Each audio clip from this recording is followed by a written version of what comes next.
So, to refresh ourselves, we're thinking about a three-part strategy for leading our lives well. The first piece of the strategy was laying down some sense of foundation, some sense of what we're about, what we stand for, what we're trying to accomplish in life. And now the second piece of the strategy is trying to develop some tools in order to make choices well in life. And we have, compared to people 100 or 200 years ago, the number of choices we all have to make in our lives is really multiplied in an astounding way. I mean, many of them are trivial. Walk down the cereal aisle of a grocery store and you probably have 100 choices there. And 100 years ago, you didn't have 100 choices, obviously. But many of them are profound. I mean, we don't choose careers once, most of us. We're going to end up choosing careers 2, 3, 4, 5 times. We're going to uproot our families, a lot of us, and have to think about going to different cities. We're going to have to make a lot of very important money decisions, how we use money, when it's time to move a house, when it's time to retire, and so on. So we all have lots of choices. And as I'm sure you're well aware, we have the paradox that we human beings, even though we have a lot more practice making choices, are actually not very good at making choices by many measures.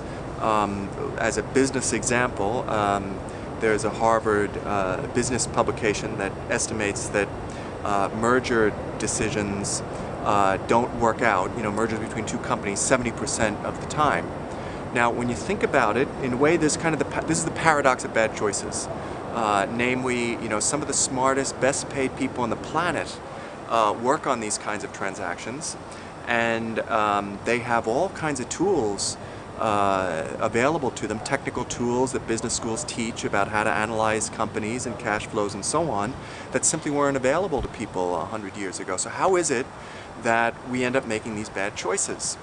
And there was an article in the New York Times once, where a journalist spoke to economists about just this phenomenon and said, well, what do you guys think? And the answers he got were interesting because people said, well, one issue could be pride. Like, in other words, chief executives know that how difficult it is to make mergers work, but at some level they somehow feel like they're going to be able to avoid the pitfalls that trip up everybody else. Or agreed that at some level, probably not a conscious level, but at some level people feel, oh gee, we're going to do this deal and I'm going to be in charge of a big company and so on, and so they wander into a dumb decision. Now, I think there is a kind of a technology that St. Ignatius teaches in the spiritual exercises that helps us potentially to be better choice makers and goes directly to the example I just shared. And this middle section of the book, this second part of the strategy, is all about techniques for being better choice makers. And I'm only going to talk about one of them. In one of the meditations in the spiritual exercises, Ignatius says, I'm paraphrasing, imagine if you inherit an enormous amount of money, what should you do with it? And, well, I guess a lot of people's instinct is to say, all right, well, this is a saint who wrote this meditation, so I guess the right answer is I give all the money to poor people and I would rejoice. And maybe that is the best thing somebody could do with a lot of money, but it's actually the wrong answer in the meditation.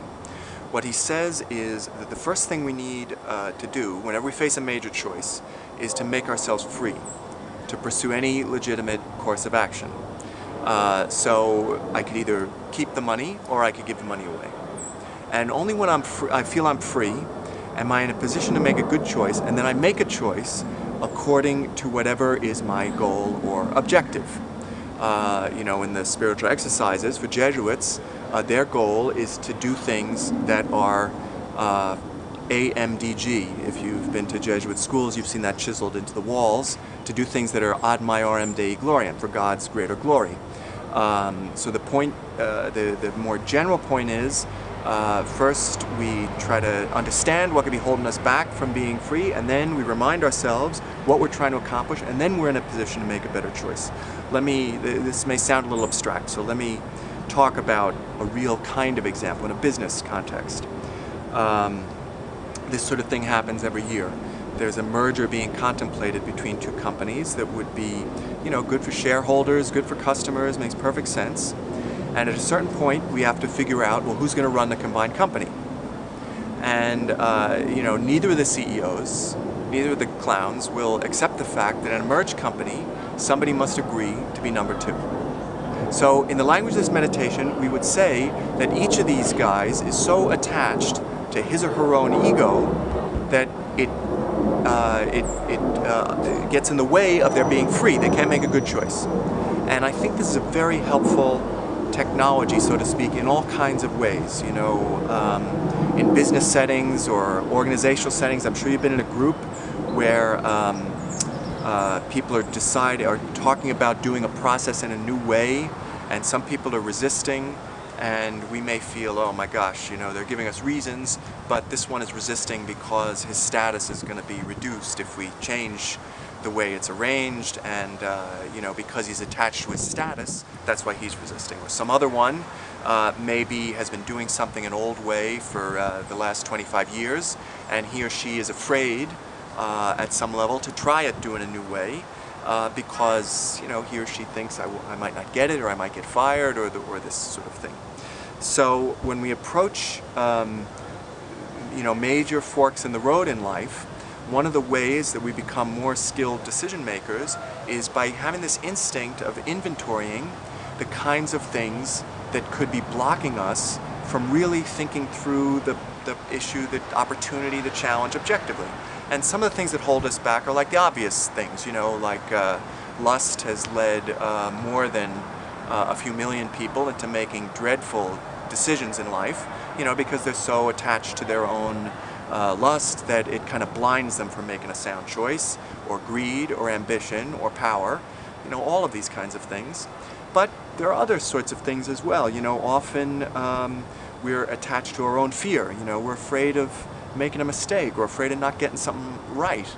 And so there are people who have not taken the chance on getting involved in relationships, or taking new jobs, or going for promotions, or speaking up at work, all of these kinds of things, because they're so attached to their own fears that it blocks them from being good decision makers.